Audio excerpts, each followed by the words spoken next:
How to fix verification code not received on iPhone. Hello guys, this is Atticus and welcome back to App Hacks.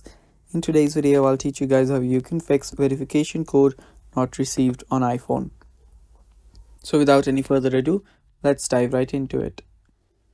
The first step that you'll need to take is whenever you're trying to send the verification code, make sure that you're connected to the Wi-Fi. So for that, you'll need to just scroll down from your control panel, and there you can check your Wi-Fi connectivity settings. After you do that, after you've got to the conclusion that the Wi-Fi is not the issue here, you can just head down, then head over to your messages. So if you don't find the messages app, it's right here. So what you'll need to do to the messages app is that you'll need to check its notification settings. So let's head over to the settings and scroll down. There you'll find notifications.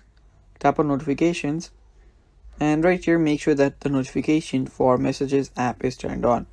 So for the app which you want the message from, so here let's scroll down and find messages.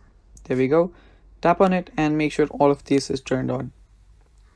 After doing that, you can head back, and now what you'll need to do is again head over to your settings, and on your settings you will need to just head over to the apps section. Scroll down. On the bottom you'll find apps. Tap on it. So here you will need to find messages app. Tap on messages and there scroll down again. Under messages, scroll down, and there you should find an option that says filter unknown senders. So right here you can turn this off, and after you turn this off, now all of the messages will get received. And that should fix the issue, guys. Thanks for watching. That is all for today's video. Stay tuned for more, and bye bye.